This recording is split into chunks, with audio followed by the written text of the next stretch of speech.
চট্টগ্রামের চন্দনাইশে সিলিন্ডার গুদামে বিস্ফোরণে অন্তত 10 জন দগ্ধ হয়েছেন। এ নিয়ে বিস্তারিত জানাতে যুক্ত হচ্ছেন সহকর্মী আজিজা হক পায়েল। পায়েল, আগুন লাগার কারণ কি ছিল আর দগ্ধ রোগীদের বর্তমান অবস্থা কেমন, বিস্তারিত জানাবেন।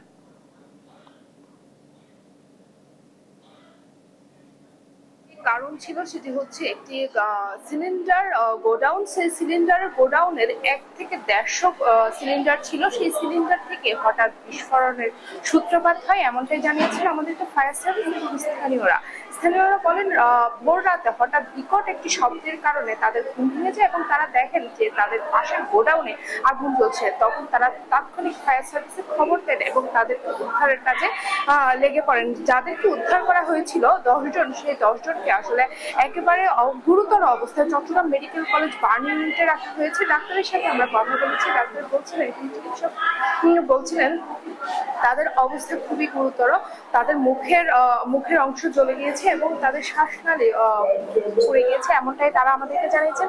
সেই সাথে তারা আমাদেরকে এটাও বলেছেন যে তাদের এই অবস্থায় তাদেরকে খুব দ্রুত আইসিইউতে শিফট করা প্রয়োজন। তবে চট্টগ্রামে পর্যাপ্ত আইসিইউ ফাঁকা না থাকায় সবাইকে একসাথে চিকিৎসা দেওয়া সম্ভব হচ্ছে না।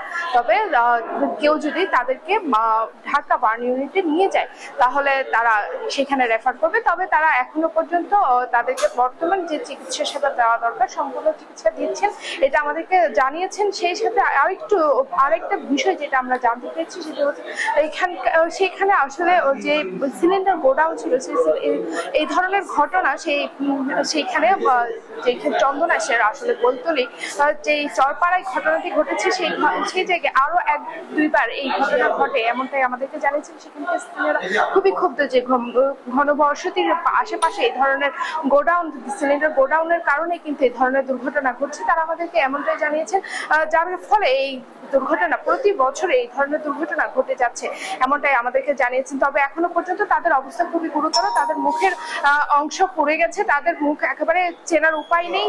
সেই সাথে তাদের ডাক্তার আমাদেরকে জানিয়েছেন কারো 70%, কারো 65% এবং কারো 62%। এই অবস্থায় তারা একেবারে ঝলসে গেছে, এমনটাই জানিয়েছেন। এই অবস্থায় এখন তারা একেবারে বলা যায় যে মৃত্যুর সাথে পাঞ্জা লড়ছে। তাদের অবস্থা খুবই গুরুতর।